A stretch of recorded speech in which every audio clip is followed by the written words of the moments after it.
ایک بجلی کے پول پر چپکا کاغذ دیکھ کر وہ اس کے قریب چلا گیا اور اس پر لکھی تحریر پڑھنے لگا۔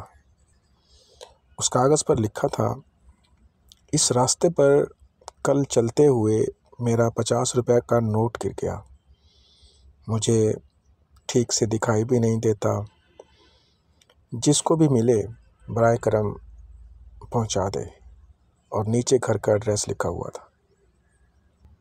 یہ پڑھنے کے بعد اسے حیرت ہوئی کہ 50 کا نوٹ کسی کے لیے اتنا اہم ہو سکتا ہے، تو اس حقیقت کو جاننے کے لیے اس نے دیے ہوئے ایڈریس پر جانے کا ارادہ کیا اور گھر کے دروازے پر پہنچ کر دستک لگائی۔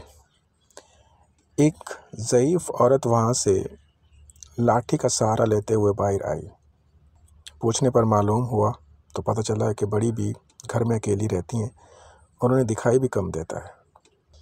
تو اس نے کہا، ماں جی، اسے آپ کا 50 کا نوٹ ملا ہے اور وہ دینے کے لیے آیا ہے۔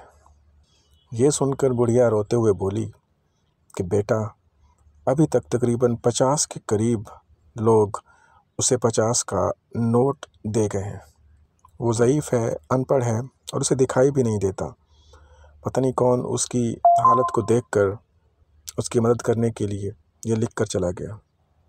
اس کے بہت اصرار کرنے پر اس بڑھیا نے اس کے دیے ہوئے 50 روپے رکھ تو لیے، لیکن ایک وعدہ لیا، بلکہ درخواست کی کہ بیٹا، کسی نے اس کی مدد کرنے کی غرض سے وہ تحریر لکھ کر اس پول پر چپکا دی ہے تو وہ جاتے ہوئے وہ کاغذ پھاڑ کر پھینک دے۔ اس نے ہاں تو کر دی، لیکن ساتھ ہی سوچا کہ بڑی بی نے یہ ریکویسٹ باقی تمام لوگوں سے بھی کی ہوگی، لیکن انہوں نے اس تحریر کو ویسے ہی وہاں رہنے دیا، اور اس نے بھی انہی لوگوں کی طرح ان کے نقش قدم پر عمل کیا۔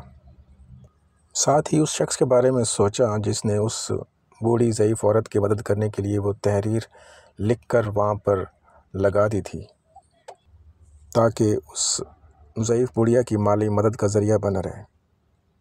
اہم بات یہ ہے کہ دوسروں کی مدد کرنے کی نیت اور ارادہ ہونا چاہیے، تو باقی رہنمائی اللہ سبحانہ تعالیٰ کی طرف سے ہو جاتی ہے۔